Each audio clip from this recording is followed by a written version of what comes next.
Hello and welcome to the Global Hydrogen interview series, where we attempt to slice through the buzz surrounding a market that many people are now calling the new oil of the 21st century. It's quite a claim. My name is 𝗵𝘆𝗱𝗿𝗍𝗂. I'm the director of the Energy Transition Dialogues at Gulf Intelligence. I'm very glad to have Camilla Palladino here with me today. She is the Executive Vice President of Corporate Strategy and Investor Relations at Snam, which itself is one of the world's leading energy infrastructure operators, and it ranks among Italy's largest listed companies. Welcome, Camilla. Thank you very much for joining us. Thank you, Michelle. Thank you for having me. Let's start off with a quick overview of Snam. So I'm just going to lay the scene a bit for our listeners, because it's quite an impressive backdrop when it comes to hydrogen as well. So the aim of Snam by 2050, as you of course know, is to transport entirely decarbonised gas, not only hydrogen but also biomethane, and to, as part of this, strengthen Italy's role as a European hub with a view to exporting clean energy to Northern Europe, which I assume includes Germany, which is looking to import up to 90% of its hydrogen needs. Now, 50% of the 7.5 billion euros of Snam's 2020 to 24 business plans, 7.5 billion between 2024 and 2020 and 24, it's a short amount of time, is for the replacement and development of assets to standards that will also be compatible with hydrogen. This is a very intentional strategy and a very immediate strategy as well. So at the moment, I believe the current number is around 70% of the company's pipelines are already ready to carry hydrogen. So this, as I say, it seems to be a developed state, both on paper and on the ground. Can you walk us through the current level of progress and the ethos powering this as well? Absolutely, absolutely. So the strategy that you're talking about is born from the realization that net zero is, it's a target that we need to reach, and we need to reach by 2050. Europe's very committed to a 2050 net zero target. And our thinking was, how do you get to net zero? So obviously renewable electricity and direct electrification of consumption will be a huge part of getting us there. But there's also going to be some sectors, we call them the hard to abate sectors. So industry, heavy transport, aviation, winter heating to some extent in cold areas. So there's going to be some sectors where electrification is going to, it may have challenges to decarbonize these sectors directly.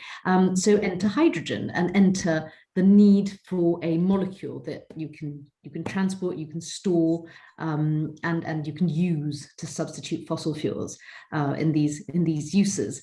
And if you look at hydrogen, and we think it's going to be maybe 20 to 25% of the energy mix is going to be green gases in a fully decarbonized Europe, Italy. And if you look at a big chunk. So electrification, depending on what report you read, but it's 50, 60 to 70% electricity. And then there's a remaining chunk, which is going to have to be non-electricity. And hydrogen and biomethane have a good claim to a sizable portion of this. The interesting thing about it, I think, is what's the best way to get to that 20 to 25% from, essentially zero. Yes.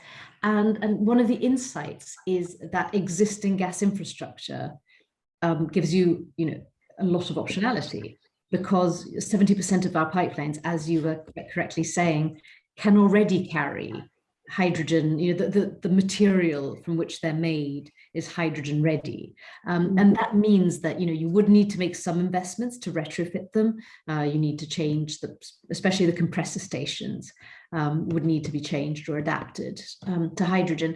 But it does mean that with limited infrastructure investments, you can imagine how a hydrogen system would grow. Again, if you just to interject, compare that to the infrastructure investments needed for other new and established energy markets, such as offshore oil, such as mass solar parks and so on. It's a relatively easy win, isn't it? Absolutely, absolutely. So we've run a study with other European transport system operators, and it basically says that by 2040, Europe can have 40,000 kilometers of hydrogen pipelines, of which 70% would be converted from existing infrastructure, and about 30%. And I believe that's between 21 countries, isn't it? Yes, it is. Yes, it is, exactly. It's 23 transport system operators from 21 countries. So everybody got together and tried to think about how the whole system could fit together, and what you'd be able to switch to hydrogen when, and how it would join up. Because one of the other good things about a hydrogen economy is that because it's easy to transport, hydrogen relatively easy to transport, you can think about having a sort of a European market for hydrogen, and it gives you additional supply security and the continent has a lot of practice with that, the sort of pan-continental energy support and energy security already as well. It's one of the aims, right, of the continent has been to have a sort of a European energy market, and so hydrogen is helpful in that respect. And the numbers for that European hydrogen backbone are that it would take between 40 and 80 billion of investment to get that hydrogen backbone done. And then once you've got that hydrogen backbone done, the cost of transporting hydrogen through it would be between 10 and 20 euro cents per kilogram per 1,000 kilometers. So, not much. If you think hydrogen today, not much. And so this gives you a nice, a very interesting vision for hydrogen, where you'd be able to produce it in the areas of the world where it's sunniest or windiest, because that makes a lot of difference to costs. And for Europe, that would be the North Sea for wind, and Southern Europe, North Africa. You can think of imports of sort of hydrogen from the areas of the world where it can be produced at the lowest cost, and then you can put it through a pipeline system that can be quite easily retrofitted to carry it around.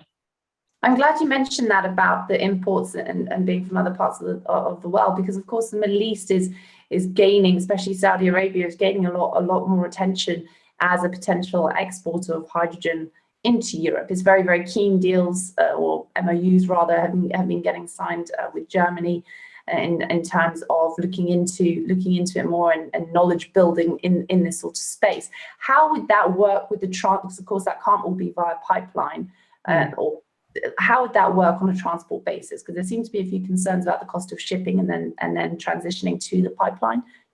Can you take us through that a little bit more?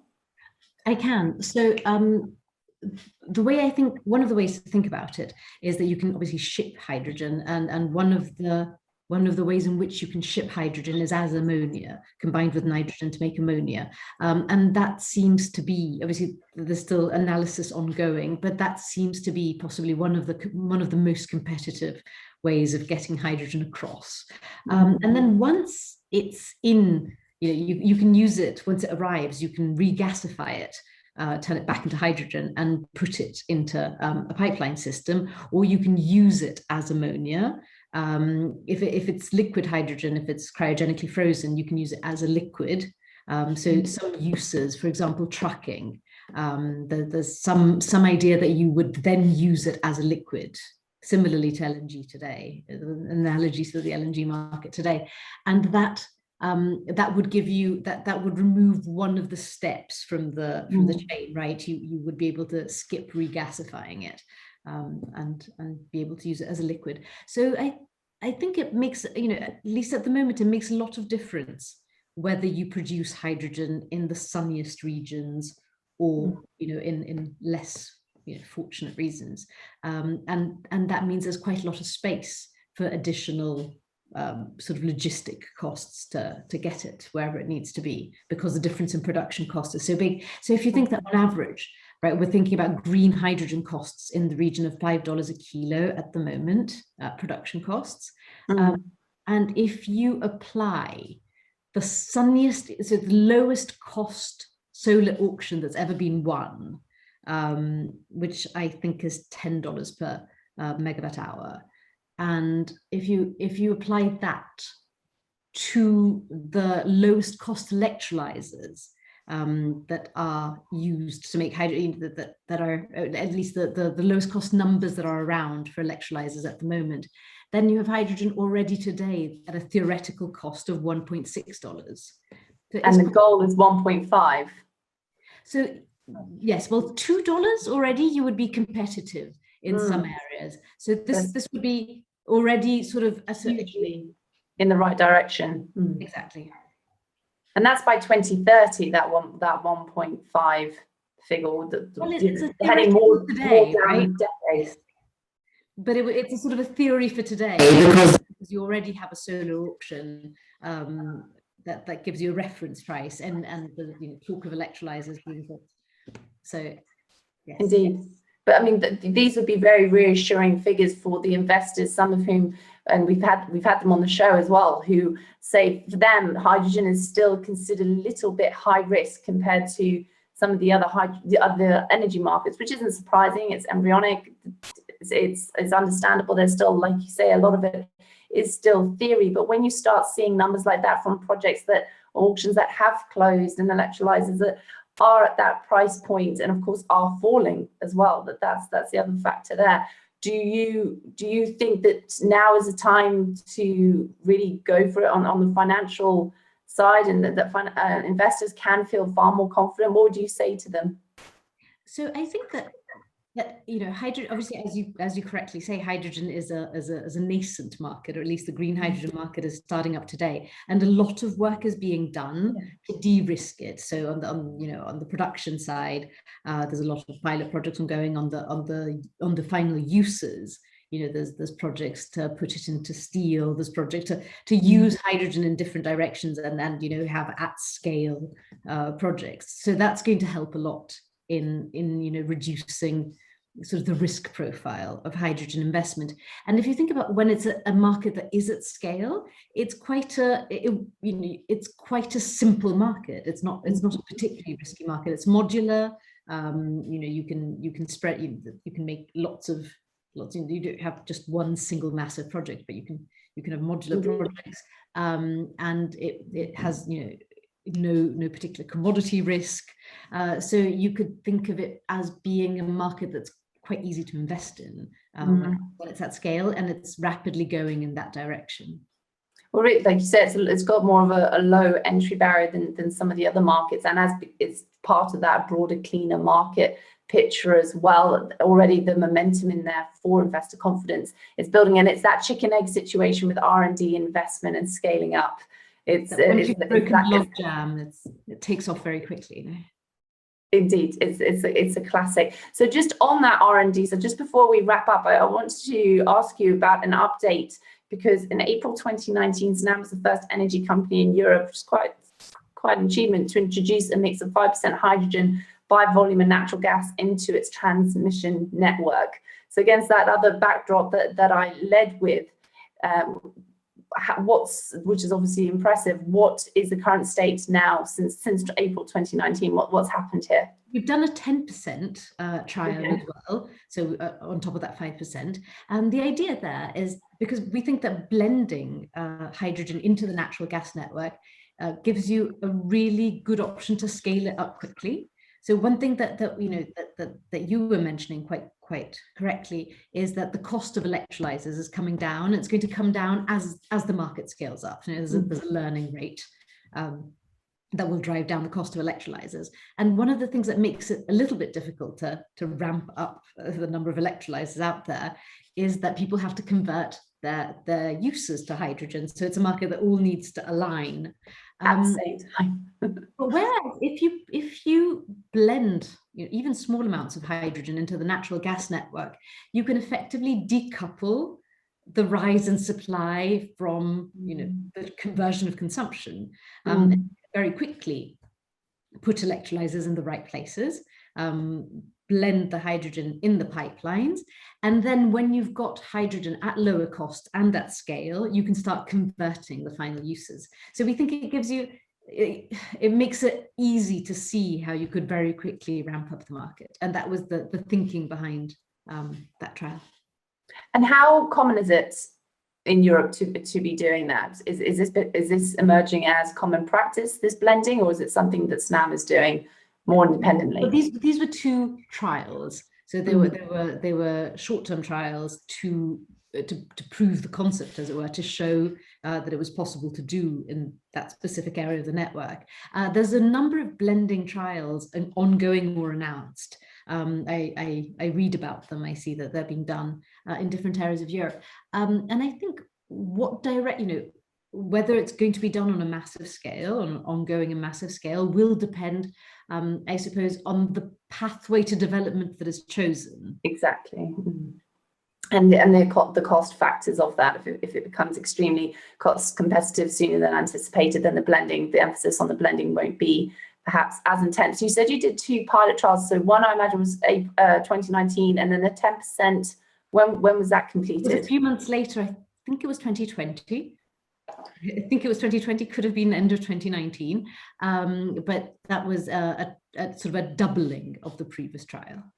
Okay, and you said that it was on certain parts of the network. Yes, this was in an area in southern Italy called Contursi Terme, and there was a delivery of a hydrogen natural gas blend to 2 industrial clients in the area. So one of the interesting things about the test was also, their equipment. They were using natural gas, and they then received a hydrogen natural gas 5 and then 10% blend. One's a pasta factory. And that they put it through their heating equipment, and that was also part of what was being tested out, was the impact on the consumer. But that's also good as well, that they were willing and eager to participate in it and to help facilitate the pilot, because of course having that appetite on the demand side is just as important as the supply. Absolutely, and I think this is going to be very interesting, because for lots of, especially companies that have a direct consumer presence, being the first to being leaders in a field, being the first to provide 100% decarbonized goods, or partly decarbonized goods, and to support in the scaling up of something that we think is going to be an essential technology to get to net zero. This is also very important for consumers, and it's very important for consumers as they choose products, and it means that companies are very interested in facilitating this. As you say, everything is aligning, not just needing to align with the hydrogen value chain, and that from the R&D to on the doorstep, essentially, with that 40,000 kilometers, and facilitating it to the end users, but it's also aligning in the much broader picture, as we've seen in the last 18 months, especially with the public perception of energy and of services, and how they want to consume as well, and that's feeding in very naturally and conveniently as well for the development of a lot of clean markets. Yeah, so thank you.